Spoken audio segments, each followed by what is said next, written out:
Isa patay matapos ang pamamaril ng isang lalaki sa mga dumadaang sasakyan sa kalye ng California. Ayon sa mga witness, pinaniniwala ang nagpaputok ang suspect gamit ang isang semi-automatic na armas.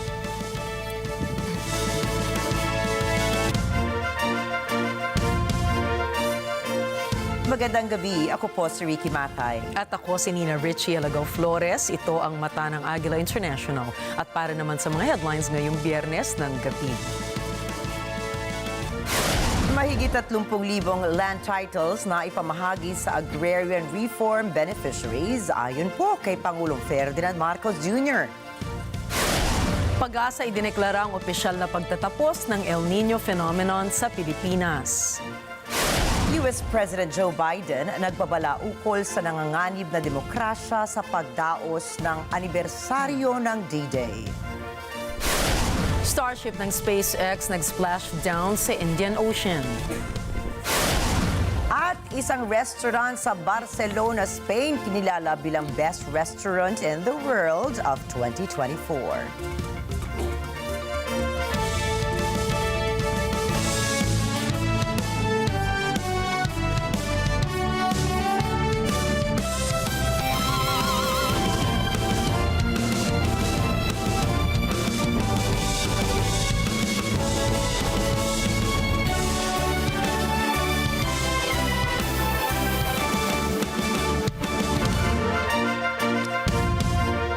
Iniulat ni Pangulong Ferdinand Marcos Jr. na nakapamahagi na ang pamahalaan ng halos 30,000 Certificates of Land Ownership Award at electronic titles sa mga agrarian reform beneficiaries o ARBs sa unang 5 buwan pa lamang ng taong ito.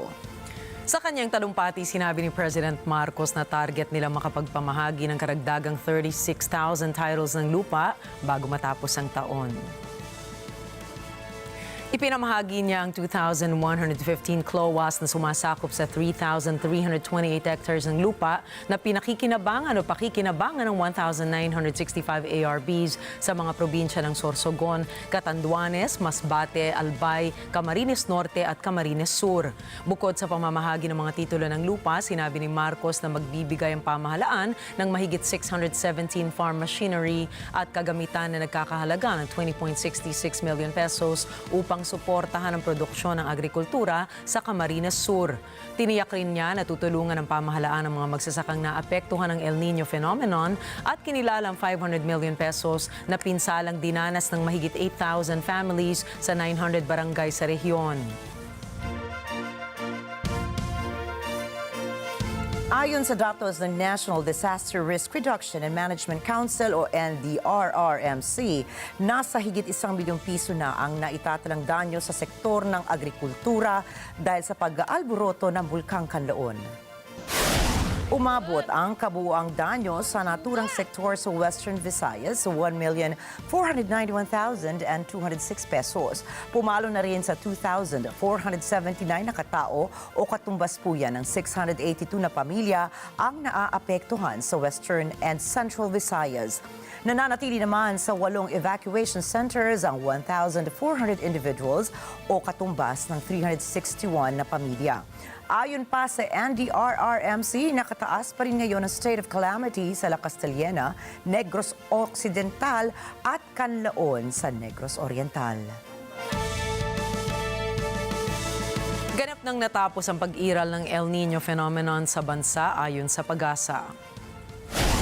Dati nang tinukoy ng State Weather Bureau na ang weak El Nino noong buwan ng Mayo. Maglalabas naman ang ahensya ng La Nina Watch para matutukan ang posibleng dulot ng paparating na bagong weather phenomenon. Pero abiso ng ahensya, may mga labi pa rin ang El Nino effects sa ilang lugar sa bansa. Inaasahan naman ang pag-iral ng La Nina sa huling bahagi ng 2024 at tatagal hanggang 2025.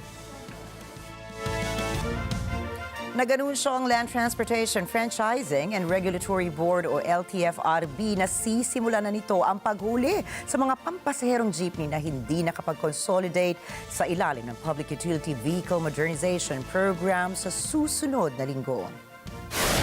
Ayon sa ehensya, ituturing na color room ang mga nasabing jeep matapos nabigong makapag-consolidate matapos ang itinakdang April 30 deadline. Isasabay ng LTFRB ang paghuli sa ikinasang 3 araw tigil pasada ng manibela simula sa June 10 na tatagal hanggang June 12. Batay sa datos ng ahensya, mayroong 30,561 sa loob ng 49,593 jeepneys ang nakapag-consolidate sa National Capital Region.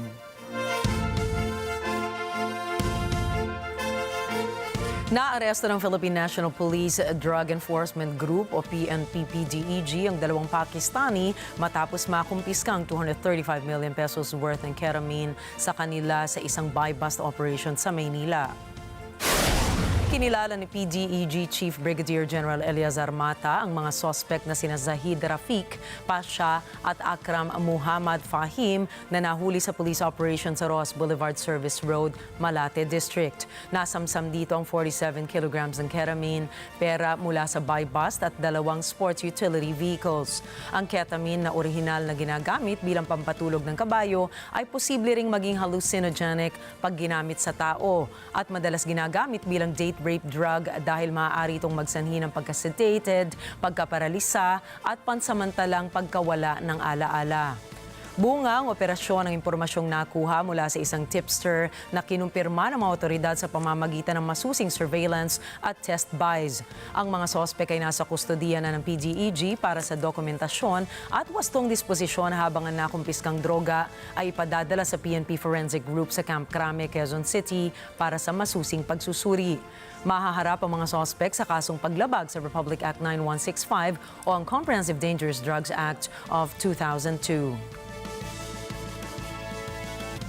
Pinangunahan ng Department of Migrant Workers o DMW ang pagdiriwang ng National Migrant Workers Day noong Biyernes at tiniyak ang patuloy na suporta ng pamahalaan sa ating overseas Filipino workers. Sinabi ng DMW na walang tigil na naglilingkod ang kagawaran upang protektahan ang mga OFW saan man sila naroroon. Nakikipagtulungan ang DMW sa Department of the Interior and Local Government o DILG para sa paglikha ng OFW help desks sa lahat ng local government units. Bukod sa pagbibigay ng legal at welfare assistance sa mga OFW sa nangangailangan, nagde-develop umano ito ng mga programa upang palakasin ang kakayanan ng mga migrant workers sakaling magdesisyon silang bumalik sa Pilipinas. Kasabay po nito, nakikipag-ugnayan din ang DMW sa ibang mga bansa na interesado sa pagkuha ng mga skilled Filipino workers para sa mas magagandang oportunidad. Asahan ang malaking bawas sa presyo ng produktong petrolyo sa susunod na linggo. Sa pagtataya ng Department of Energy Oil Industry Management Bureau, posibleng bumaba ng 70 hanggang 90 sentimos ang presyo ng kada litro ng gasolina. 1.20 naman hanggang piso o 1.50 ang itataas o ibabagsak sa presyo kada litro ng diesel. Gayon din ang kerosene, nasa piso at 20 sentimos hanggang piso at 50 sentimos ang posibleng rollback sa kada litro nito.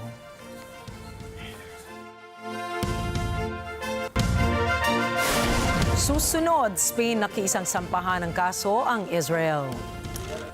Biden nanindigang diktador si Putin. At US kinwestiyon ang pag-atake ng Israel sa Gaza. Ang iba pang mga balita sa pagbabalik ng Mata ng Agila International.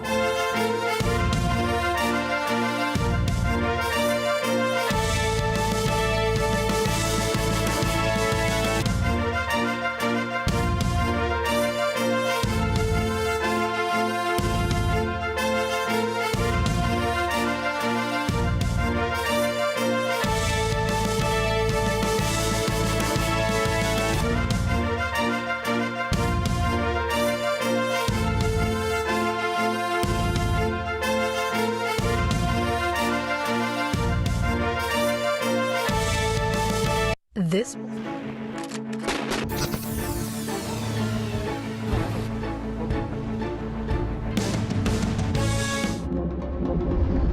kinikilalang pinakamagandang isla sa buong Asia. Marami nagsasabi na Once you've experienced Siargao, you don't leave. Sakay ng aming motor, kami ay aandar patungong surfing capital of the Philippines, Siargao Island. 11 araw na biyahe, kakaibang adventure sa motorsiklo. Madaraanan namin ang mga dinarayong destinasyon mula Luzon hanggang Mindanao. Can you imagine, 13 to 15 hours kami on the road. Alas kami ng madaling araw. Dadating kami sa hotel, gabi na. Isasama namin kayo sa bawat rides para ipakita ang ganda ng Pilipinas. This is Motorcycle Republic. Let's live together. Sunnet 25. Sunnet 25.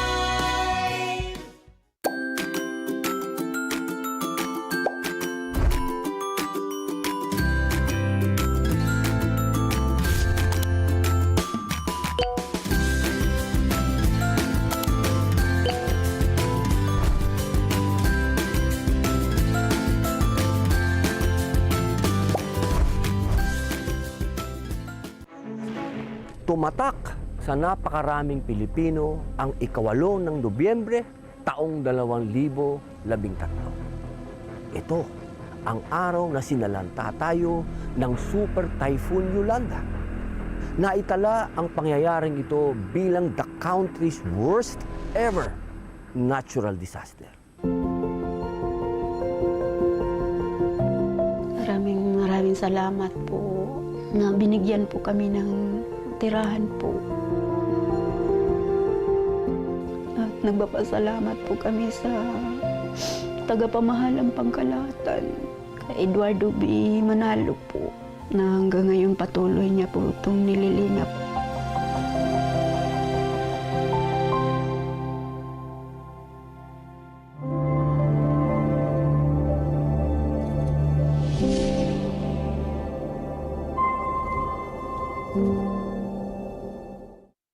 Let's live together. Sunnet 25. Sunnet 25. This portion is brought to you by 318 Automart.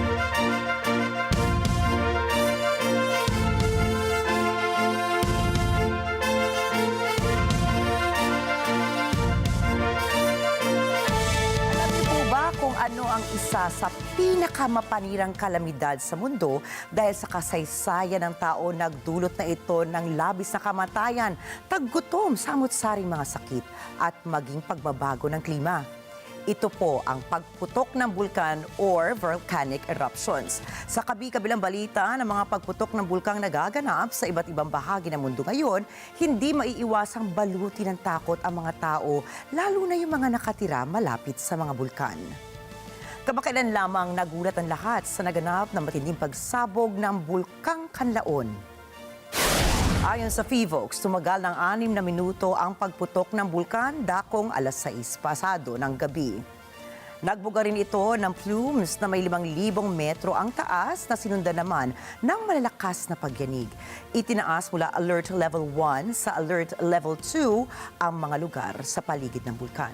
Kasunod po nito ay ipinag-utos ni Negros Oriental Mayor Jose Chubasco Cardenas na ilikas ang nasa 23,622 na mga residente na mula po sa 5 barangay ng Kanlaon.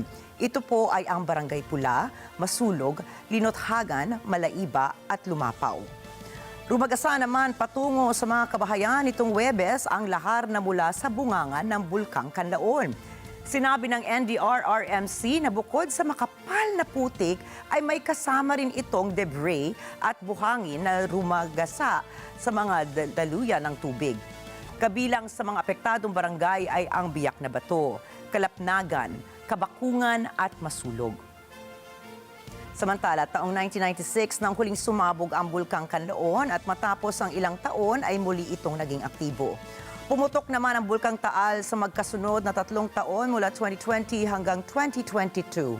Suspendido ang maraming klase at trabaho maging ang ilang biyahe sa mga paliparan. Noong nakaraang taon lamang ay matatanda ang libo-libong residente ang persahang inilikas sa naging pagsabog ng Mayon na nasa Alert Level 3. Bukod sa Bulkang Kanlaon ay aktibo rin sa kasalukuyan sa Pilipinas ang Bulkang Bulusan sa Sorsogon. Nakapagtala ito ngayong araw ng 30 tonelada ng sulfur dioxide na may binubugang 150 meters na taas ng plumes.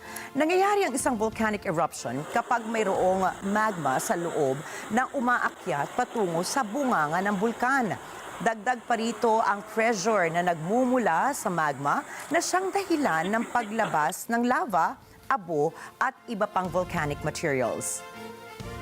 Sa kabilang banda, inilalabas naman ng PHIVOLCS ang advisory para sa alert levels alinsunod sa sitwasyon na mayroon ang pagsabog. Nakahati po ito sa 5 levels. First level ay ang zero alert kung saan walang nakikitang anumang uri ng panganib. Itinuturing na alert level 1 ang low level of volcanic unrest, habang alert level 2 naman kapag mayroong moderate level of volcanic unrest. Matinding pag-iingat ang mas dapat gawin sa mga susunod na alert levels, kagaya ng alert level 3 na may high level of volcanic unrest at 4 na may hazardous eruption imminent. At syempre po, nakakatakot ang alert level 5 dahil ibig sabihin nito mayroong hazardous eruption in progress kung kaya't malaking pinsala ang tiyak na dulot nito. Bukod po dito ay pinaaalalahanan ng Department of Health ang mga residente sa mga posibleng maging epekto sa kalusugan ng abo mula sa bulkan. Pakiusap nila ay magsuot ng face mask kapag lalabas ng bahay at kung may KN95, mas mabuting ito ang isuot kumpara sa surgical mask. Ang ashfall at ang mga gas, ang unang naapektuhan niya na yung ating paghinga. Lagi nating isarang mga bintana at pintuan, lalo na sa kasagsagan ng eruption or immediately thereafter. Kung meron po mga puwang sa gitna ng ating mga pintuan at bintana, lagyan ito ng mga kortina or tela na nabasa ng tubig para hindi makapasok ang abo. Sa mga hindi inaasahang panganib na dulot ng pagsabog ng bulkan ay mainam na may kahandaan. Ayon po sa UNICEF, ang mga residente na nakatirang malapit sa bulkan ay dapat laging updated sa alert level at warnings ng LGU nila. Alamin din kung kailan dapat lumikas ang buong pamilya, paghandaan ang emergency go bag at panghuli ang goggles o face mask. Marapat naman na manatiling kalmado sa kani-kanilang tirahan at isa rin na maigi ang mga pinto at bintana. Makakatulong po kasi ito para hindi pumasok ang mga abo at palagi ang takpan ang ilong at bibig na face mask o basang tela. Pagkatapos ng pagsabog ng bulkan ay tiyakin na ligtas ang lahat ng miyembro ng inyong pamilya. Panatilihin pa rin ang pagsusuot ng goggles at face mask tuwing lalabas, hugasan rin na maigi ang mga pagkain na inihahanda at syempre ang inyo pong kakainin. Kamakailan lamang din ay sumabog ang Bulkang Kilauea sa Hawaii na kilala bilang isa sa mga pinakaaktibong bulkan sa buong daigdig. Dagdag pa rito ang walang tigil na pag-aalboroto ng bulkan sa Iceland na labis na nakakaapekto sa libo-libong residente ng Grindavik. Kahapon nga po lamang ay sumabog naman ang dalawang bulkan o ng 2 beses ang Bulkang Ibu sa Indonesia na nakataas ngayon sa alert number 4. Dapat talaga maging handa sa pagsabog ng bulkan, lalo na sa katulad ng Pilipinas na nasa Pacific Ring of Fire. Ibig po sabihin yan, likas na mapanganib sa ating bansa dahil mas madalas dito ang pagyanig dahil sa mga lindol, mga pagputok ng bulkan at maging pagkakaroon ng mga tsunami. Sa katunayan, alam niyo po ba na itala sa Pilipinas ang tinaguriang one of the deadliest volcanic eruptions of the 20th century noong 1991 nang sumabog ang Bulkang Pinatubo. Hindi lamang po Zambales o Pilipinas ang naapektuhan dahil nagkaroon ito ng global effect. Ayon po mismo sa NASA, nagdulot ng pansamantalang pagbaba ng temperatura sa buong mundo ang Pinatubo eruption. At bagamat nananatiling force of nature ang pagsabog ng anumang bulkan, patuloy ang mga ginagawang pagsasaliksik ng mga solusyong maiwasan ang matinding pinsalang dulot nito. Kung kaya't sa ngayon, the best solution, maging handa. Magkaroon ng plano at turuan ang inyong mga mahal sa buhay kung ano ang mga dapat gawin sa mga panahon ng anumang kalamidad. Balik sa balita, alamin natin kay Lorraine Quinola ng ating Net 25 team sa Papua New Guinea kung paano ginunita ng mga residente doon ang World Environment Day. Ipinagdiwang ng Papua New Guinea ang World Environment Day. Ang mga mamamayan ay nagtanim ng mga halaman sa kahabaan ng Independence Boulevard, Port Moresby. Ito ay sa temang Land Restoration, Desertification and Drought Resilience. Nanguna sa selebrasyong ito sina Governor Powes Parkop at Prime Minister James Marape. Ipinaalaala din ni Marape ang kahalagaan ng pagtatanim ng puno. Hinikayat din niya ang mga mamamayan na sa bawat punong puputulin ay agad na palitan ito. Taking care of our environment, planting trees is important. I want to encourage every Papua New Guineans right across the country, plant a tree a year. The hardest question we reflect on ourselves. When you cut down a tree, are you planting a new tree? Or are you responsible for the tree that you are harvesting today? Inilahad din niya na ang nakaraang malaking landslide sa Enga Province ay sanhi ng pagkakalbo ng gubat doon. I came back from the set, a landslide up there in Bulitaka. What I saw was generation of tree cutting that left the total mountain bare. The mountain top was bare, the entire mountain was bare. And with water percolating right down into the soil structure and the rock formation structure over time, collapsed the mountain that caused death. Ang Climate Change Development Authority, Environment Protection Authority at iba't iba pang ahensya ng gobyerno at private sectors ay nakaisa rin sa pagdiriwang ng World Environment Day. Let's start in planting a tree because tree breathes life into our community, into our country, into the planet. Thank you very much. Lorin Hortaleza, Port Moresby, Papua New Guinea, Net 25 News. Samantala, ang Yuntai Waterfall sa China ay itinuturing na highest waterfall in China and even in Asia. Subalit viral at kontrobersyal ngayon ang isang video ng Yuntai Waterfall sa Douyin app.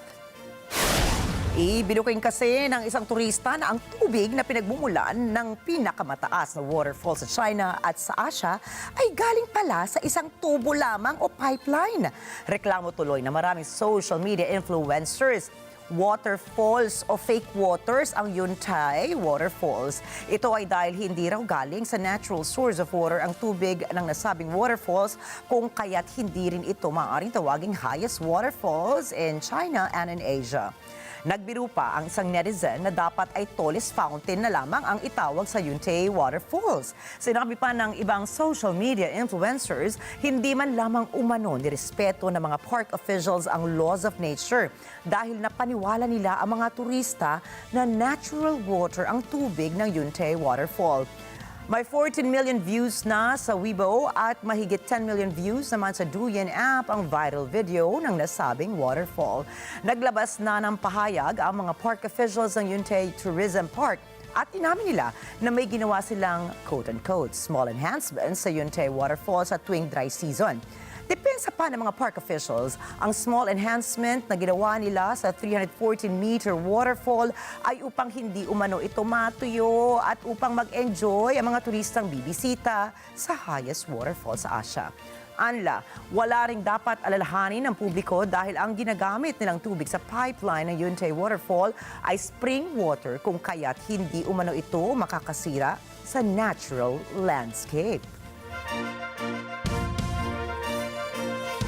Sinamahan na ng Spain ang South Africa na nagsampa sa International Court of Justice o ICJ laban sa Israel dahil sa paglabag sa obligasyon nito sa Genocide Convention sa giyera nito sa Gaza. Inanunsyo ito ng kanilang Foreign Ministry isang linggo lamang makalipas matapos kilalanin ng Espanya ang Palestine bilang isang estado. Ayon kay Spanish Foreign Minister Jose Manuel Alvarez, napagdesisyonan nila ang nasabing hakbang dahil sa patuloy military operation ng Israel sa Gaza. Labis silang nababahala sa dami ng mga nasasawi at ang paglawig ng kaguluhan sa ibang rehiyon. Noong Enero ay kinasuhan ng South Africa ang Israel dahil sa genocide at crimes against humanity na ginagawa nito sa Gaza, kung saan maraming mga sibilyan na ang nadamay. Isa lamang ang Spain sa mga bansang naghain ng reklamo sa ICJ laban sa Israel, ng ibang mga bansa ay kinakailangan ng Colombia, Egypt at Turkey. Lo que nosotros vamos a hacer es, y es aquello que permite el estatuto del tribunal, intervenir en esa demanda apoyando al tribunal en su interpretación de las medidas cautelares que va haciendo y aportando todos aquellos elementos que puedan ayudarle a aplicarlo. Sobre lo que es en sí el delito de genocidio, esa es la labor del tribunal y, como he dicho en muchas ocasiones, por supuesto, España, igual que está haciendo con las medidas cautelares, apoyará la decisión que tome el Tribunal Internacional de Justicia. La va Inanunsyo naman ni South African President Cyril Ramaphosa na nais ng kanyang African National Congress o ANC na makabuo ng isang government of national unity kasama ang malawak na grupo ng mga opposition parties. We accept the outcome of these elections as the will of the people of South Africa.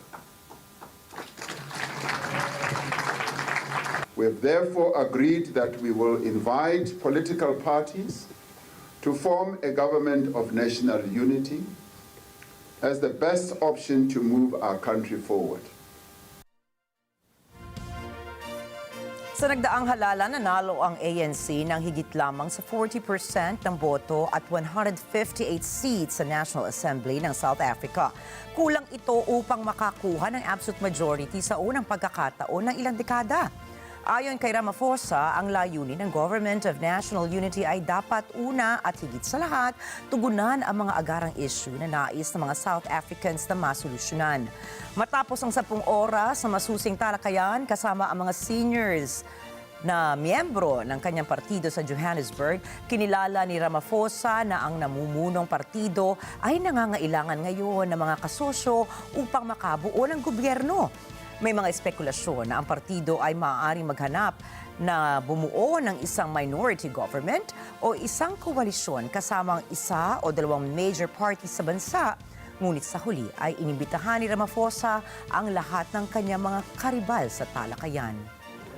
The ANC notes that we do have ideological and political differences with several parties in our political landscape.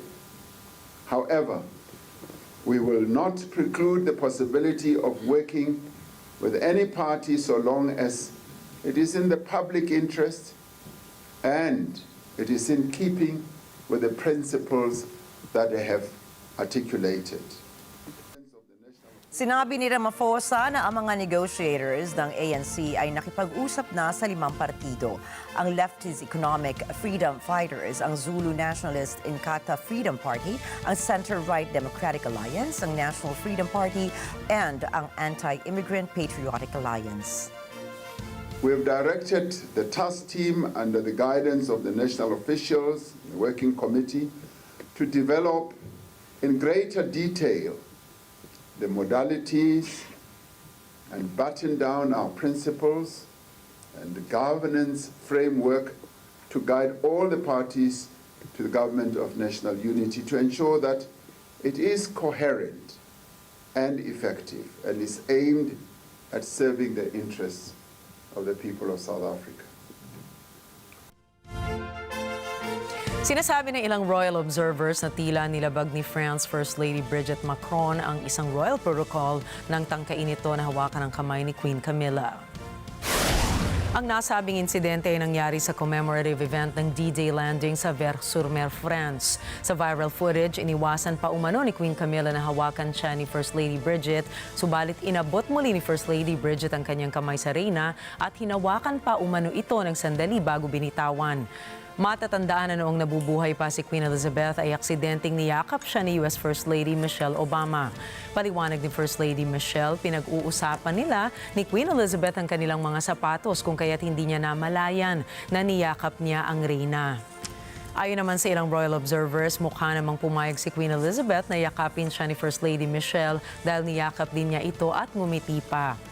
Walang official formal rules kung paano batiin ang isang British royal, subalit isang etiquette na hindi dapat magkaroon ng physical contact ang sinuman sa royal monarchy. Maliban na lamang kung ang royal member mismo ang unang humawak o pumayag ang royal member na siya ay hawakan ng isang non-royal person.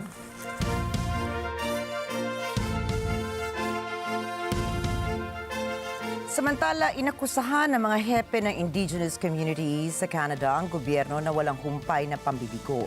Matapos lumabas ang isang report mula sa Assembly of First Nations, ang minimal to no progress mula ng 2019 inquiry ukol sa mga nawawala at pinaslang na indigenous women. Cherry Ricolizado para sa report. Ang 2019 inquiry ukol sa nawawala at pinatay na indigenous women na humihingi ng 231 tawag panghustisya ay sinasabing walang progreso. Umalma ang mga hepe ng indigenous communities at sinasabing ito ay pattern ng walang humpay na pambibigo. As we mark the start of Indigenous History Month in Canada, the government's response to the national inquiry into missing and murdered women and girls represents a historic low point. It echoes a persistent pattern of failure. Dagdag pa ni Assembly of First Nations National Chief Cindy Woodhouse-Nepinak na dadalawa lang sa mga tawag panghustisya ang dininig sa loob ng 5 taon. Anya, ang pambibigo ay hindi katanggap-tanggap. Regrettably, the report's findings indicate that only 2 of the calls for justice impacting First Nations have been fully implemented over the past 5 years. With the majority showing minimal to no progress, this failure is not acceptable to our people. I hope it is not acceptable to other Canadians either. Samantala, isinisisi ni Sheldon Kent ng Manitoba ang kawalan ng aksyon sa racism. Ani Kent, kailangan ng pagbabago sa mga tuntunin, gayon din sa mga tao. You know what it is? It's racism. We have to end that the racism in this country. We're all human beings, all of us. We all want to have that good life. When that's how we say in our language, that's that good life. But there's we need policy change. We need people to change in their hearts. We have to do this as a collective. It's not just an AFN organization, but all of us as a collective. Sa Toronto, Canada, humaharap ngayon ang lungsod sa nakaalarmang pagtaas ng bilang ng gun violence doon. Patuloy na nagdudulot ng dismaya at hinanakit sa maraming pamilya ang iligal na paggamit ng baril dulot dito sa Toronto. Nitong nakaraang linggo, isang lalaki ang namatay habang 4 naman ang sugatan dahil sa pamamaril sa isang parking lot ng high school sa Rexdale. Ayon sa Toronto Police, isang grupo ng mga kalalakihan ang nagtipon-tipon noong linggo ng gabi sa parking lot ng paaralan matapos ang isang laro ng soccer nang dumating ang isang pick-up truck. 2 sospek ang bumaba at pinagbabaril ang mga biktima. Hindi pa makumpirma ng mga pulis kung planado ba o hindi ang pamamaril na ito. Ang 60 taong gulang na si Delroy Parks ay binawian ng buhay sa ospital dahil sa kanyang mga tinamong sugat. Nitong taon, mayroon ng 173 mga pamamaril sa Toronto na nagresulta sa pagkamatay ng 18 katao at pagkasugat ng 50 katao. Cherry Ricolizado, Toronto, Ontario, para sa mata ng Agila International. Trusted, connected, on point. Sa ika-80 anibersaryo ng DJ, nagbabala si US President Joe Biden na nanganganib ang demokrasya sa buong mundo. Narito ang report ni Marjorie Quintos. Sa ika-80 taon ng 1944 landing sa France na tumulong talunin ang Germany noong World War II, sinabi ni Pangulong Joe Biden na ang alyansa noon ay isang makapangyarihang ilustrasyon kung paanong ang tunay na magkakakampi ay nakapagpapalakas. Anya ito ay investment sa isang kinabukasang tinatamasa ngayon ng marami. The Allies did together 80 years ago far surpassed anything we could have done on our own. It was a powerful illustration of how alliances, real alliances, make us stronger. A lesson that I pray we Americans never forget. Together we won the war. We rebuilt Europe, including our former enemies. It was an investment in what became shared and a prosperous future. Subalit nagbabala si Biden na sa kasalukuyan, nanganganib ang demokrasya sa buong mundo. Anya, Ang tanong ay hindi ba paninindigan at ipagtatanggol ng mundo ang kalayaan? Now the question for us is, in our hour of trial, will we do ours? We're living in a time when democracy is more at risk across the world than any point since the end of World War II, since these beaches were stormed in 1944. Now we have to ask ourselves, will we stand against tyranny, against evil, against crushing brutality of the iron fist? Will we stand for freedom? Will we defend democracy? Will we stand together? My answer is yes, and only can be yes. Marjorie Quintos para sa Mata ng Agila International. Trusted, connected, on point.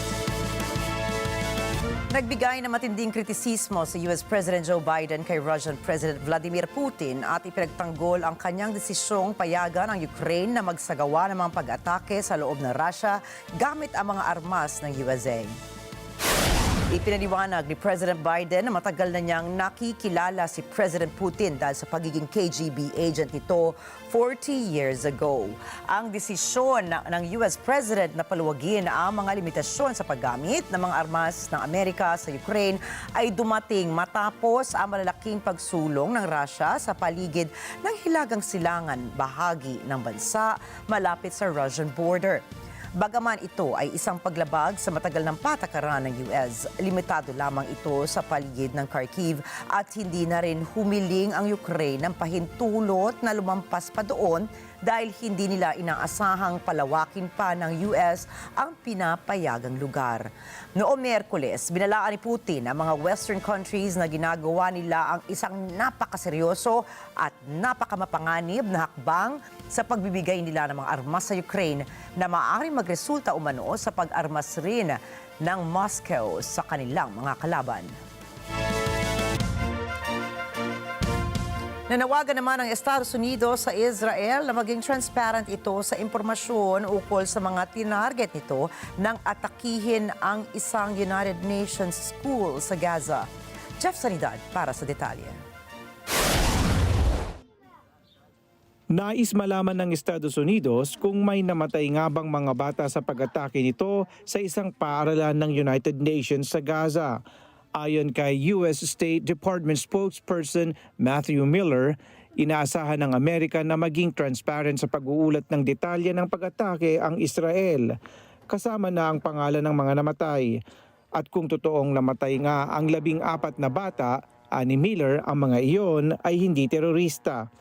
We've seen the reports on the ground. We've seen the videos from the ground. We've seen the claims that 14 children were killed in this strike. And certainly when you see, if that is accurate, that 14 children were killed, those aren't terrorists. And so the government of Israel has said that they're going to release more information about this strike, including the names of those who died in it. We expect them to be fully transparent in making that information public. Samantala ayon sa Israeli military, ang kanilang isinagawa ay precision strike sa isang Hamas compound sa loob ng paaralan na pinapatakbo ng UNRWA. Ang UNRWA ay isang ahensya ng United Nations para sa Palestinian refugees. Sinabi ni Miller na naniniwala ang US sa pahayag ng Israel na minsan ay nagtatago ang Hamas sa infrastrukturang para sa mga sibilyan. Ngunit gusto anya nito ng karagdagang impormasyon ukol sa pag-ataking ito. Jeff Sanidad, Mata ng Agila International. Trusted, connected, on point. Susunod, animal shelter sa Virginia, pinagbabayad ng milyon-milyong multa. Friendship Day ay pinagdiwang ng Australia at Philippines. At ika-4 na SpaceX Starship test flight matagumpay na naisagawa. Mga detalye ng mga balita sa pagbabalik ng Mata ng Agila International.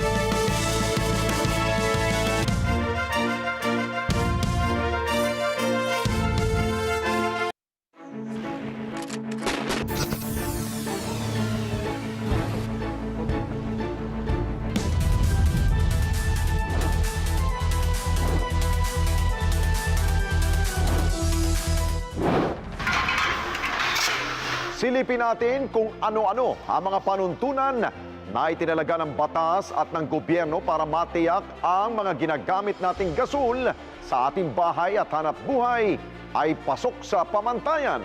Kagandahan naman po sa Petron Gasol, no?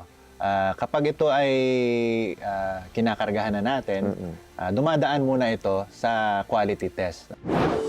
Mga produkto ng Petron Gasol, gaano nga ba kaligtas gamitin?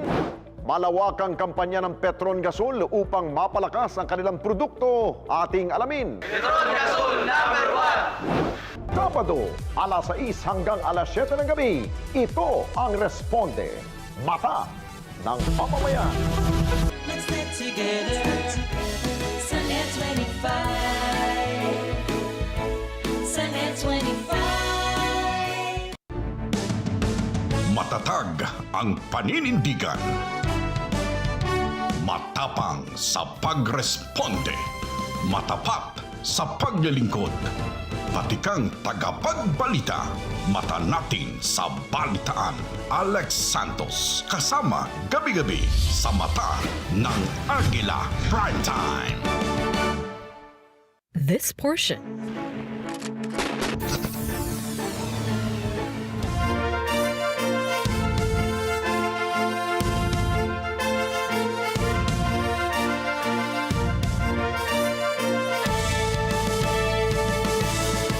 Nagbabalik ang mata ng Agila International. Patay ang isang lalaki matapos ang pamamaril sa mga dumaraang sasakyan sa isang kalsada sa California. Inaresto ng mga pulis ang suspect na kinilala bilang si Julio Rodarte, 39 anyos, para humarap sa 10 counts of attempted murder at murder. Ayon sa mga witness, pinaniniwala ang nagpaputok si Rodarte gamit ang isang semi-automatic na armas dakong alas 7 ng umaga. Kinilala naman ang nasawi sa pamamaril na si Victor Hugo Leon. Batay sa ulat ng pulisya, pauwi na si Leon matapos ang kanyang overnight work shift. Halos 2 taon matapos mailigtas ang libo-libong beagle mula sa hindi ligtas sa kondisyon sa isang breeding facility sa Virginia, USA. Ang kumpanya sa likod nito ay pumayag na magbayad na multang nagkakahalagang $35 million. All facilities that Envigo and Innovative operate worldwide will exceed the minimum compliance requirements of the Animal Welfare Act.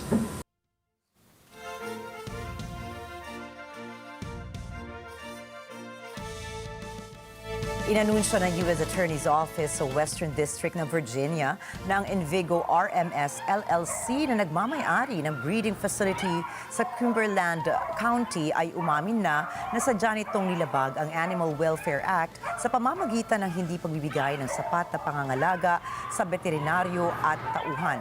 Samantala, ang Envigo Global Services Incorporated ay umamin din na ito ay nagkasala ng isang felony nang labagin ito ang Clean Water Act sa pamamagitan ng hindi tamang pagpapatakbo at pagpapanatili ng wastewater treatment plants sa parehong pasilidad. Ayon sa mga prosecutors, hindi lamang naaapektuhan ang kalusugan ng mga aso sa pasilidad, kundi nagresulta rin ito sa discharges of insufficiently treated water sa isang lokal na waterway. Ang Innovative, ang Indiana-based parent company ng Envigo, ay kailangang magbayad ng itinuturing ng mga federal prosecutors na pinakamalaking multa sa isang animal welfare case.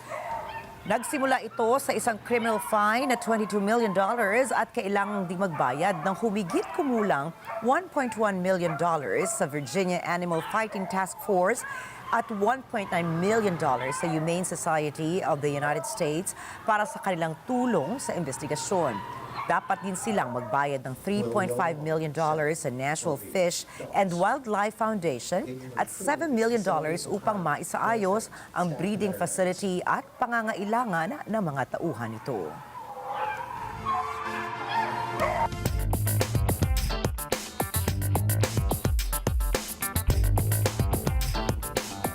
At isa na namang branch ng Wilcon ang kilala at mapagkakatiwalaang brand ng construction supplies ang binuksan sa tinaguriang The City of Smiles, ang Bacolod City.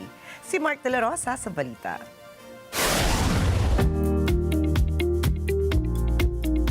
Sa mahigit 4 na dekadang pangunguna ng Wilcon Depot pagdating sa home improvements and construction supplies at sa mahigit 2 dekadang pamamayagpag ng Net25 sa pamamahayag, isang matibay na pundasyon ang nabuo para patuloy na makapagbigay serbisyo sa bawat Pilipino.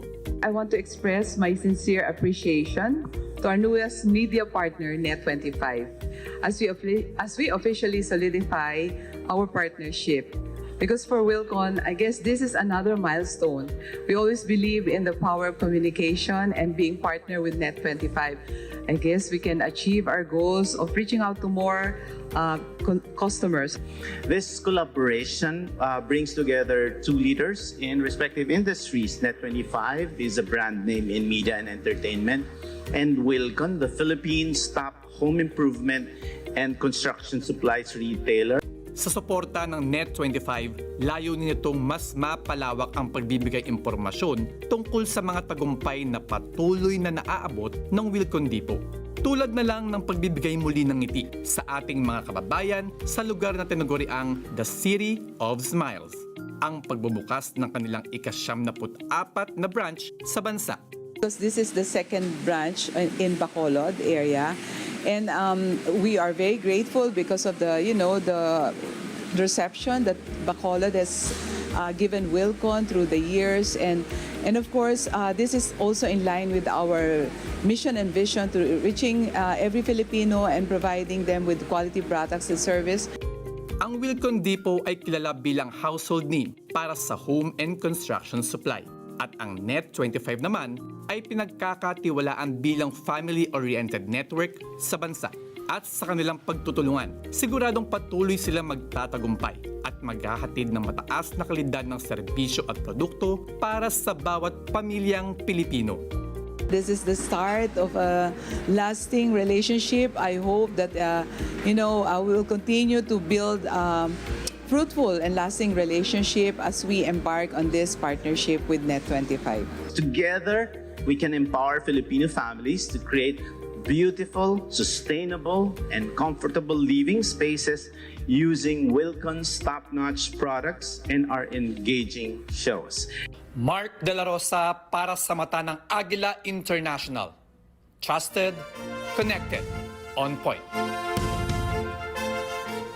Sa pagdiriwang ng Araw ng Pagkakaibigan sa pagitan ng Australia at Pilipinas, nagtipon sa Perth ang mga nangunguna sa kalakalan at enerhiya sa dalawang bansa. Si Jeneline Despi para sa report. Isinagawa ngayon ang Australia and Philippines Energy Market and Trade Showcase dito sa kanlurang bahagi ng bansa kung saan dumalo ang mga leader ng industriya kasama ang mga miyembro ng Filipino-Australian Community. Hatid ng okasyon ang presentasyon ng pinakabagong impormasyon ukol sa energy at resource market. Gayon din ang paglinang ng trade at bilateral relationship sa pagitan ng Australia at Pilipinas. Pinag-usapan din ang kasalukuyang trade policies, economic partnership at commercial activities o mga oportunidad na hain ng dalawang bansa. Ang showcase na ito ay hatid ng Australia-Philippines Business Council. Kasama sa mga tagapagsalita, si Philippine Department of Energy Undersecretary Alessandro Osales. As we have heard tonight, there are so many exciting opportunities in the Philippines and for the bilateral relationship more broadly. Never has there been a better time to explore avenues for deepening our relationship, boosting trade and expanding and encouraging two-way investment. Economic security is intricately linked to a peaceful and secure environment, and your investments can contribute to its continued development and prosperity. There is indeed a wide range of investment opportunities waiting to be explored. With the Philippines at the geographical center of this thriving region, it stands to benefit from Australia's trade and rich knowledge in technology, expertise across many sectors. The main purpose of this event really is to expand the bilateral relationship between Australia and the Philippines, and we're also celebrating the Friendship Day between Australia and the Philippines, and we're so honored that we're actually supported by DFAT, Australia, and the So we have like really government activists that are supporting this event. So we are truly grateful that we get to host this event tonight. Ipinagdiriwang sa kasalukuyan ang Friendship Day ng dalawang bansa. Ito ang ika-78 taon ng Philippine-Australian diplomatic relationship at economic collaborations. Opisyal na nagsimula ito noong 22 ng Mayo, 1946. Jenaline Despi, Perth, Australia, para sa mata ng Agila International. Trusted, connected, on point.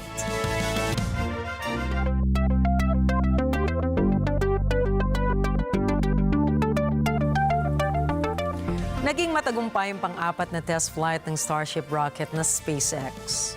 Pinalipad ang naturang rocket sa Boca Chica launchpad sa Texas, USA.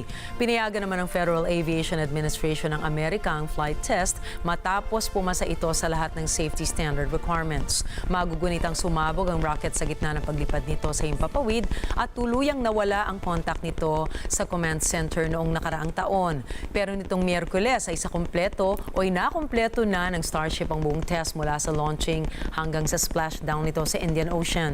Bahagi kasi ng development ng Starship ang pagiging instrumento nito sa 2 moon landing missions ng NASA. Sa ngayon, nanatiling world's largest and most powerful rocket ang naturang spacecraft.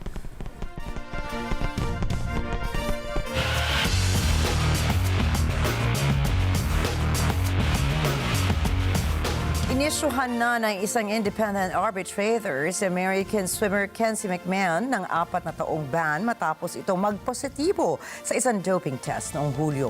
Narito ang mga detalye mula kay Kathleen Gao. Ang 24 anyos na manlalangoy na si Kenzie McMahon na mula sa University of Alabama at pumangatlo sa 1500-meter freestyle sa 2022 Short Course World Championship sa Melbourne ay nasuspindi matapos ang evidentiary hearing noong 2 ng Mayo. Binigyan ng arbitrator si McMahon ng 4 na taong ban simula 7 ng Hulyo kung kailan pinatawan siya ng provisional suspension. Noong 1 ng Hulyo sa US National Championship, nagpositibo si McMahon sa vadadustat, isang non-specified substance. Finorfeit ang resulta ng kanyang pagsali pati na nang pumangatlo siya sa 1500-meter freestyle. Nagkasundo si McMahon at ang USADA na i-delay ang pagdinig upang makapagsuri ang manlalangoy kung saan galing ang pagpapositibo niya sa vadadustat. Ang vadadustat ay gamot para sa anemia at may kaugnayan sa sakit sa bato.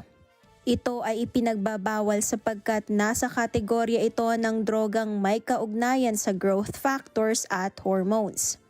Sakaling magpositibo ang isang atleta, kailangan nitong patunayan na ang paggamit ng gamot ay hindi sinasadya upang makaiwas sa 4 na taong ban.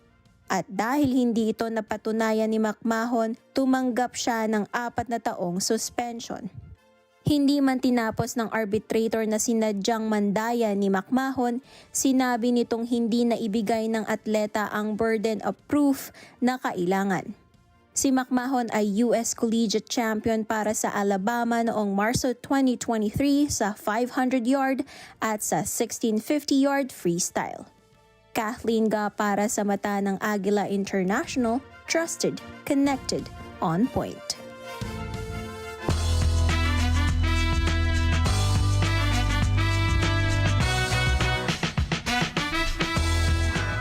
Ipinagtanggol ni Taylor Swift ang American singer-songwriter na si Lady Gaga matapos ipagkalat ng netizens ang balitang buntis ang singer nitong weekend.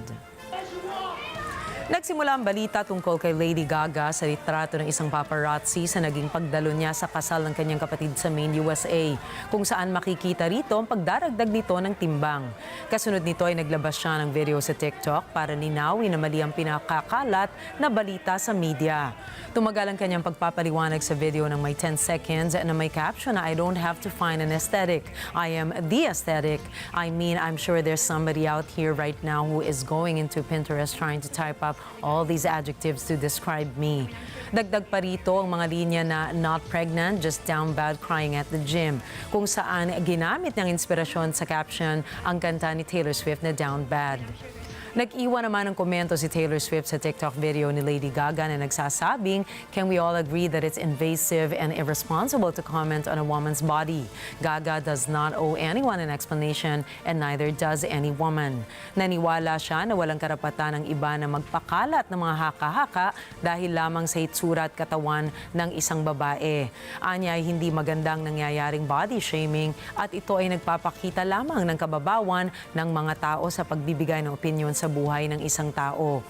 Samantala, kasalukuyan ngayong ginagawa ni Lady Gaga ang kanyang 7th studio album kasabay ng pelikulang Joker, Folie à Deux na ilalabas sa October.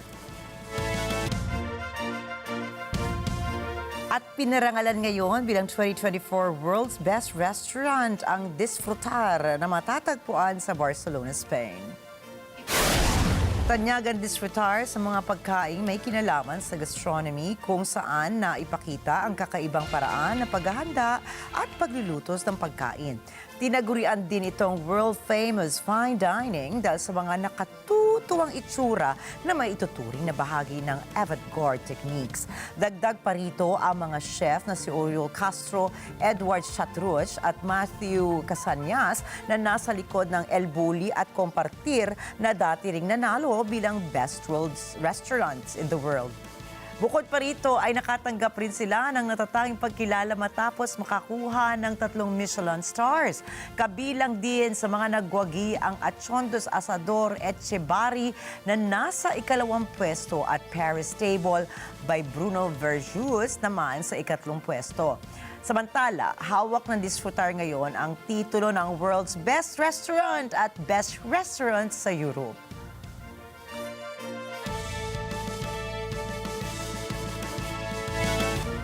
Sarap. Gusto ko yan. Lagi parang ganito ang ending natin tuwing araw ng Biyernes. Naku, Nina! Tsaka mga ganitong oras, Diba? pa 10:30, pagkain. Nako. Masarap Sarap na naman talaga. ang mga ating magiging midnight snack mamayang gabi. Tsaka alam mo, Ricky, as the weekend approaches, ayan ang mga pinaghahandaan natin, lalo na pareho tayong moms, di ba? Yes. Masarap naman talagang maghanda tuwing weekend. Ako special, yung mga kids ko talagang nag-aabang yan. In fact, pag uwi ko mamaya, medyo may mga padaan-daan na yan dun sa aming dining area. Cute naman. Kung ano daw ang midnight snack. Ako, problema ko, Nina, pati ako mismo, ako'y mahilig sa midnight snack. Kaya yung mga anak ko naman, hello, Mishka and Chrissy, nakaabang na rin. Diba? Kasi alam na rin nila. Talaga na naman may kasi. panahon tayo magluto ngayon at dahil bukas ay weekend na. Tama. So wala tayong lusot. Kasi pag work week, di ba, pwede mong sabihin na, anak, kasi may trabaho si ma'am, ganyan-ganyan. Pero kapag mga Friday ng gabi, Saturday tsaka Sunday, wait lang. Pero ang parang sarap din walang naman ng lusot. feeling, di ba, finally. Ay, Nina, ano palang sabi ng Friday sa Saturday at Sunday? Ay, gusto ko yan. Na-miss ko yata yan. Ano bang sabi? Sabi ni Friday, we can do it. Gusto ko yan. Pwede, payag ako. Ay, si Direk parang may ano. Si Direk parang may kulang. Hindi ka nais-nais na reaction. May ganun. Iba daw yung dapat ang iba daw dapat ang delivery. Sabi ni Direk Mads, we can do it. Ayun, we can na ba, Direk do it. Mads? Ayun. Ano lang naman pala. Kasi nga, Konting- weekend. Akalain mo, Nina, weekend na naman. Oo, happy weekend sa'yo, Happy Ricky. weekend, Nina. At syempre, happy weekend po sa inyong lahat. At tandaan, mula Lunes hanggang Biyernes, narito po kami para maghatid ng balita sa amang dako ng mundo. Muli, ako po si Ricky Matay. Happy weekend, everybody. At ako naman si Nina Richie Alagaw Flores na bumabati rin ng happy weekend sa inyong lahat. Ito ang mata ng Agila International. Para sa mga balitang nangyari sa iba't ibang panig ng mundo, punta naman po tayo kay Alma Angeles para sa Net25 World News. Take it away, Alma.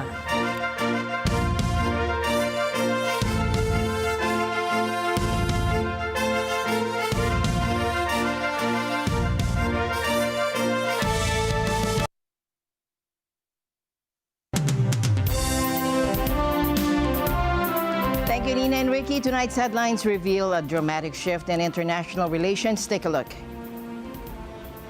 Russia has officially branded the United States as an enemy nation, a significant departure in diplomatic language. Kremlin spokesperson Dmitry Peskov's use of the term enemy underscores the gravity of this situation. In a bold display of military prowess, Russia announces the deployment of a nuclear-powered submarine to Havana next week, positioning it ominously close to the United States. Meanwhile, tensions escalate in the South China Sea as two Philippine vessels are harassed by Chinese Coast Guard boats during a critical medical evacuation operation. This distressing incident occurred last month at Second Thomas Shoal, highlighting the ongoing disputes in the region. And later in our broadcast, a heartwarming story amidst the chaos. Harold Terrence and Jean Swerlin, both Americans, share a love story that rivals that of Romeo and Juliet. Despite their ages, Harold at 100 and Jean at 96. They're preparing to exchange vows next month in France, a country where Harold once served courageously during World War II.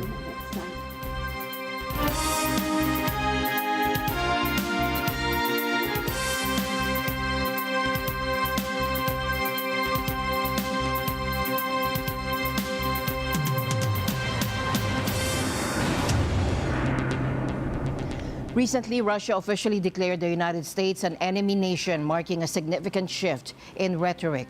Kremlin spokesperson Dmitry Peskov used the term enemy for the first time.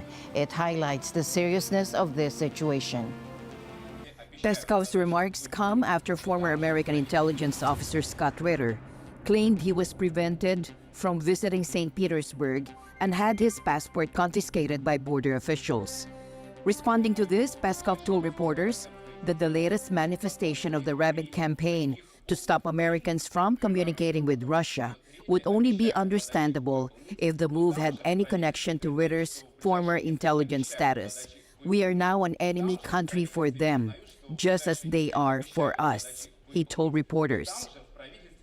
Historically, Washington and Moscow has been adversaries, often clashing in conflicts, such as the ongoing situation in Ukraine. Until now, Russia had refrained from labeling the U.S. as an enemy state.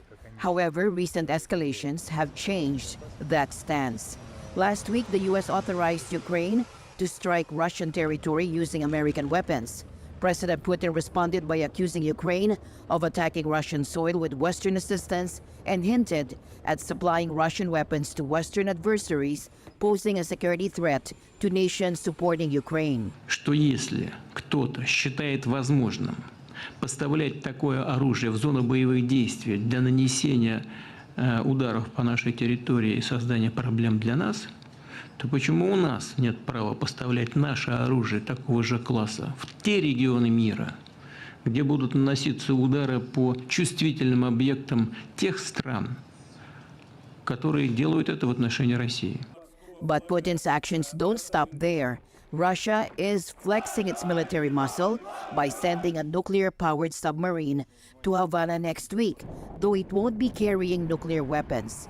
Cuba's communist authorities announced that the submarine Kazan, along with 3 other Russian naval vessels, the missile frigate Admiral Korshkov, an oil tanker, and a salvage tug, will dock in Havana from June 12 to the 17th. This unusual deployment of Russian military forces so close to the United States comes amid major tensions over the war in Ukraine, where the Western-backed government is fighting a Russian invasion. Naval exercises with Cuba and possibly Venezuela are planned, along with potential Russian aircraft deployment. U.S. officials anticipate heightened naval and air activity near the United States throughout the summer. This display of force echoes the Cold War era, when tensions between Russia and the U.S. kept the world on edge. To prevent a return to those dangerous times, both sides must de-escalate and find common ground. Cooler heads should prevail to ensure global stability. Meanwhile, President Biden is in France, honoring the sacrifices of thousands made 80 years ago during the intense battles against Nazi invaders. And these heroes bravely fought on the shores of Normandy and pushed towards Berlin, confronting the realities of warfare. Addressing the present day, President Biden did not directly refer to the former president by name. However, he highlighted the looming threat posed by Vladimir Putin to Europe and emphasized the broader threat to freedom worldwide. We know the dark forces that these heroes fought against 80 years ago. They never fade. Aggression and greed, the desire to dominate and control, to change borders by force, these are perennial. The struggle between a dictatorship and freedom is unending. Here in Europe, we see one stark example. Ukraine has been invaded by a tyrant bent on domination. The United States and NATO and a coalition of more than 50 countries standing strong with Ukraine. We will not walk away.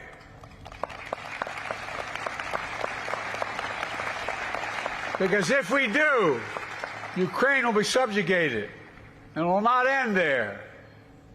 Ukraine's neighbors will be threatened. All of Europe will be threatened. We're living in a time when democracy is more at risk across the world than at any point since the end of World War II, since these beaches were stormed in 1944. Now we have to ask ourselves, will we stand against tyranny, against evil, against crushing brutality of the iron fist? Will we stand for freedom? Will we defend democracy? Will we stand together? My answer is yes, and only can be yes. We're all here, all of us here, are here for one purpose, and that is to pay tribute to and in remembrance of those heroes lying in all those graveyards. I've been back to Swordbridge where I landed. It's very, very emotional. But the place you get more emotional is the graveyard. And when I am in the graveyard, the graveyard when I'm in, they speak to me in silence. Yes, sorry. We were so glad that we won and were able to have peace for the rest of our lives. The D-Day. I was never frightened. I was too young. I was 19, too young to be frightened, and I never was. But I was scared once in a while. Were you? And back in the U.S., residents in 5 states are cleaning up tonight following an outbreak of suspected tornadoes, some of which struck unexpectedly. In Maryland, a massive supercell was seen spinning towards homes, while in Michigan, a tree crashed through a house, tragically killing a toddler and critically injuring his mother. Additionally, a suspected tornado just outside Washington, D.C. caused injuries to several individuals. Now, Chantel Santos brings us the latest on the tragic shooting incidents plaguing Toronto, Ontario. Chantel. Gun violence continues to devastate families as Toronto sees a rise of shootings in the city. Just this past weekend, a tragic shooting happened at a Rexdale High School parking lot, which left 1 man dead and 4 victims with life-altering injuries. According to Toronto police, a group of men were gathered Sunday evening in the school parking lot after a soccer game when a pickup truck arrived. 2 suspects got out and shot at the group. Police cannot confirm yet whether the shooting was targeted or random. 61-year-old Delroy Park succumbed to his injuries and died at the hospital. We're looking for a black or dark colored, newer model pickup truck. The 2 suspects we believe involved are wearing dark clothing. We're currently canvassing the area for evidence and video footage and are asking that anyone with any information reach out to us. So far this year, there has been 193 shootings in Toronto that left 18 people dead and 50 people injured. Chantel Santos, Toronto, Ontario, for Net25 World News. Net25 World News. We'll be right back. Stay tuned.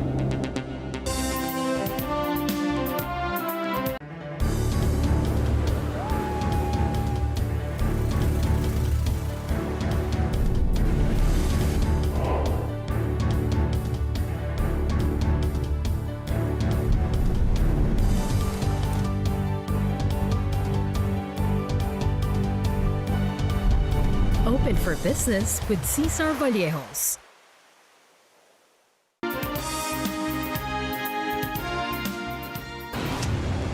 A Sudanese pro-democracy activist committee is reporting more than 104 people died in a single day when paramilitary forces attacked a village. The Rapid Support Forces, which have been at war with the regular army since April 2023, attacked the village with heavy artillery. Mark Castillo reports. The Madani Resistance Committee says that the feared paramilitaries had invaded the village, causing dozens of casualties and widespread displacement. On social media, the committee shared footage of what is said to be a mass grave in the public square. The UN resident coordinator for Sudan says she is shocked by reports of the violent attacks. Clementine Nikweta Salami called for an investigation and for those responsible to be held accountable. The head of the UN's Children's Agency, Catherine Russell, says she is horrified by the reports that at least 35 children died and more than 20 children suffered injuries during the attack. The UNICEF chief called on those fighting to abide by international law and for an end to the war. Turning to Sudan and the horrifying reports that we're hearing about high number of casualties in an attack that took place yesterday in the village of Wad al-Noura in Al Jazeera State. I can tell you that in a statement issued just a short while ago, the resident humanitarian coordinator for Sudan, Clementine Nikweta Salami, expressed her shock at the events. While we, as United Nations, do not have the full details surrounding yesterday's horrific events, she said that we have received credible reports of heavy gunfire and the use of explosive weapons in populated areas where the Rapid Support Forces have confirmed that they've been involved in ground operations. For her part, the Special Advisor on the Prevention of Genocide, Alison Diritu, called for a thorough and impartial investigation to ensure that those responsible are brought to justice. In a little over a year, the war has killed tens of thousands of people. However, U.S. Special Envoy for Sudan, Tom Perriello, says the overall death toll remains unclear, with some estimates of up to 150,000. The paramilitary has repeatedly besieged and attacked entire villages and has been notorious for widespread looting as well as sexual and ethnic violence. Mark Castillo, Net25 World News. A new UNICEF report reveals that over 180 million children under 5 suffer from severe malnutrition due to limited food variety, with 65% of those at risk hailing from 20 countries, signaling a pressing global issue. More than 180 million children under the age of 5 worldwide do not eat nearly enough different types of food, and it's leaving them extremely vulnerable to the debilitating and irreversible impacts of malnutrition. And that's the worrying finding of a new report by UNICEF, which said that youngsters who eat just 2 food groups per day, such as rice and milk, are up to 50% more likely to experience severe malnutrition than a child who eats a wider range of nutrients. A full 65% of the youngsters at risk of wasting come from 20 countries, 64 million in South Asia and 59 million in sub-Saharan Africa, including in Somalia, where long-running conflict, drought, and floods are some of the reasons why more than 6 in 10 children do not get nearly enough of the right kinds of foods they need to grow and thrive.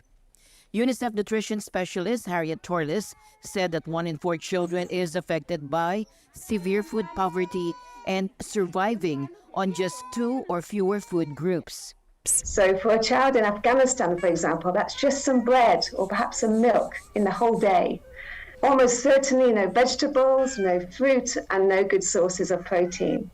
And this is very troubling because these children cannot thrive on such poor diets. They're deprived of the essential nutrients they need for healthy growth and development.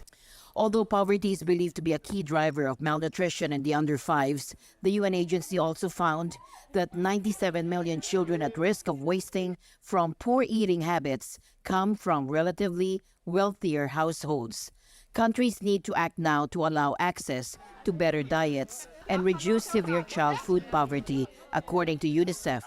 Burkina Faso, for example, had halved the rate of severe child food poverty from 67% in 2010 to 32% by 2021, while Nepal had reduced the severe child food poverty rate from 20% in 2011 to 8% at the last count.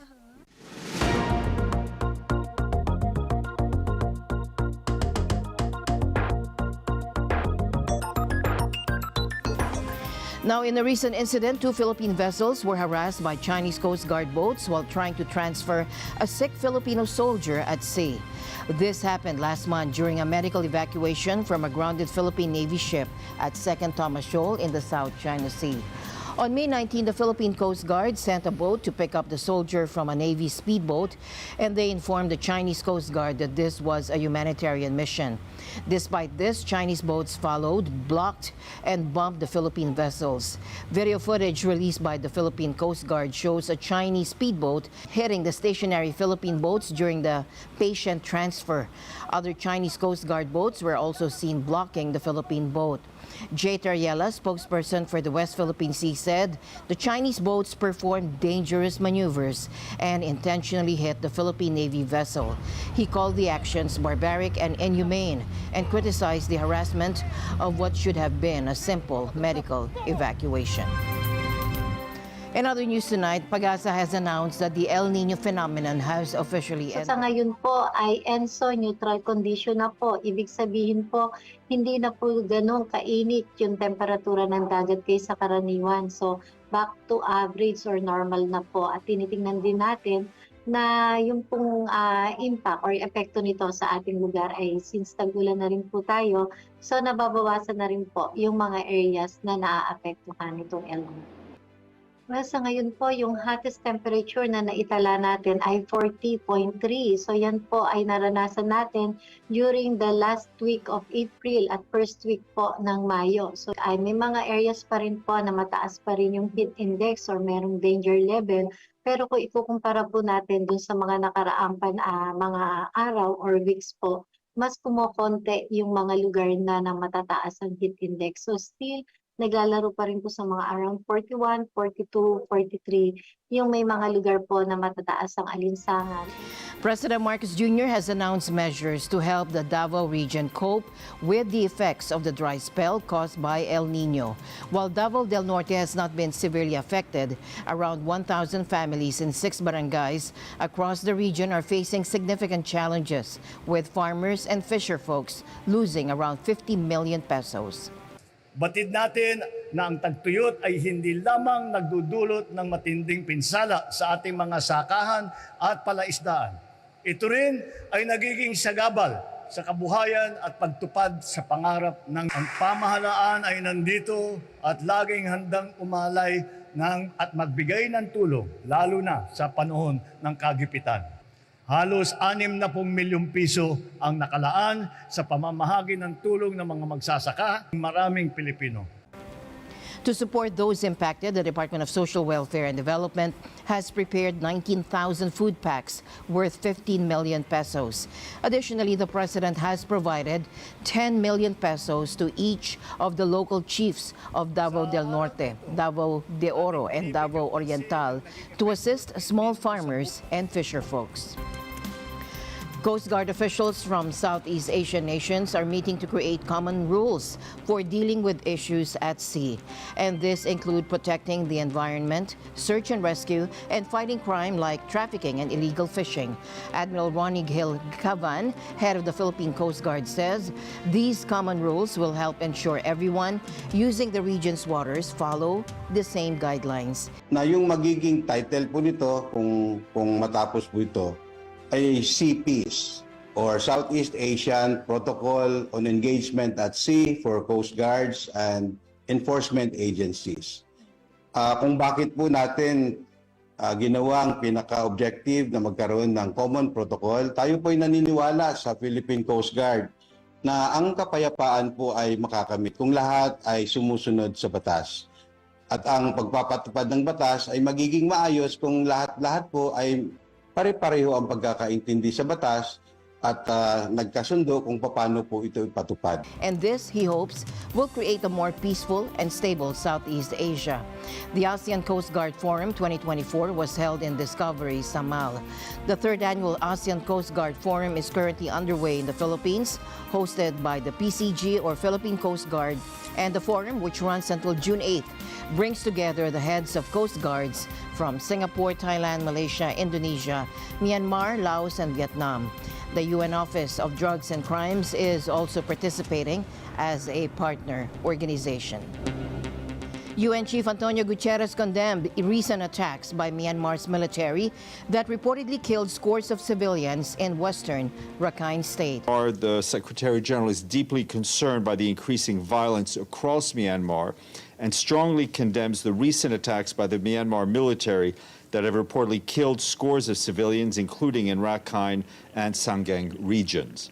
The latest incident targeting ethnic Rakhine in western Myanmar and the ongoing persecution of the Rohingya underlines the need for protection of all communities in Myanmar and reiterates his appeal for a unified approach. The Arakan Army, an ethnic minority armed group, attacked junta forces in Rakhine in November, ending a ceasefire that had largely held since a military coup in 2021. The AA says it's fighting for more autonomy for the ethnic Rakhine population in the western state. Now, turning to tonight's other major headlines, numerous individuals, including women and children, lost their lives during an Israeli airstrike on a UN school complex in central Gaza. Thomas Likeness for more. We stopped a ticking time bomb. That's how Israeli Rear Admiral Daniel Hagari described the operation. Fighter jets attacked 3 classrooms in this building about 2 a.m. in the Nuseirat area of central Gaza.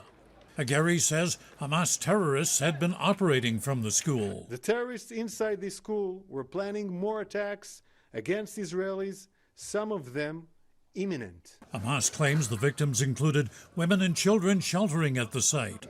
Israeli government spokesman David Mercer downplayed those claims. The Hamas Health Ministry are habitual liars. They habitually overinflate figures. Mercer adds that Israel is investigating the attack, saying the results will be released very shortly. And that's something the U.S. wants to see sooner than later. State Department spokesman Matthew Miller calling on Israel to be fully transparent about the strike. We've seen the reports on the ground. We've seen the videos from the ground. We've seen the claims that 14 children were killed in this strike. And certainly when you see, if that is accurate, that 14 children were killed, those aren't terrorists. EU Foreign Policy Chief Joseph Borrell goes a step further, saying the attack should be independently investigated. The war is taking on more of a regional tone, with violence on the rise involving Israel and its allies on the one hand, and Iran-backed armed groups on the other. Regular cross-border clashes between Israeli forces and Lebanon's Hezbollah movement have intensified, and Miller says that has the U.S. concerned. And we continue to pursue a diplomatic resolution because we don't want to see that escalation of the conflict, which would just lead to further loss of life from both Israelis and the Lebanese people. But whether Israeli Prime Minister Benjamin Netanyahu is getting that message is not clear. On Thursday, he said Israel is prepared for a very intense operation along the border with Lebanon. Thomas Likeness, Net 25 World News.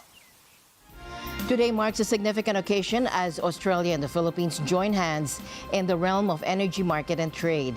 Jenaline Despi reports from Perth, Australia. Australia and Philippines Energy Market and Trade Showcase is happening today with industry leaders along with members of the Filipino-Australian community here in Western Australia. This occasion highlights the presentation of latest energy and resource market information and the continued development of trade and bilateral relationships between Australia and the Philippines. It also encompasses the present trade policies, economic partnerships, and commercial activities or opportunities that these two countries offer. The Energy Market and Trade Showcase is organized by Australia-Philippines Business Council. Guest speakers include the Philippine Department of Energy Undersecretary Alessandro O. Sales. As we have heard tonight, there are so many exciting opportunities in the Philippines and for the bilateral relationship more broadly. Never has there been a better time to explore avenues for deepening our relationship, boosting trade, and expanding and encouraging two-way investment. Economic security is intricately linked to a peaceful and secure environment, and your investments can contribute to its continued development and prosperity. There is indeed a wide range of investment opportunities waiting to be explored. With the Philippines at the geographical center of this thriving region, it stands to benefit from Australia's trade and rich knowledge in technology, expertise across many sectors. The main purpose of this event really is to expand the bilateral relationship between Australia and the Philippines, and we're also celebrating the Friendship Day between Australia and the Philippines. And we're so honored that we're actually supported by DFAT, Australia, and Agila. So we have like really government delegates that are supporting this event. So we are truly grateful that we get to host this event tonight. The Philippines and Australia are also commemorating the two countries' Friendship Day. This year is the 78th year of Philippine-Australian diplomatic relationship and economic collaborations. It officially started on May 22, 1946. Janet and Destiny for Network Correct World News. And finally in our news, Harold Terrence and Jean Swerlin, both Americans, declared that their love story eclipses even that of Romeo and Juliet. He at 100 and she at 96 are set to tie the knot next month in France, where Harold bravely served during World War II. And this is Alma Angela signing off for Net25 World News, wishing you all a safe and enjoyable weekend ahead. Until next time, stay informed, stay engaged, and take care. Good night.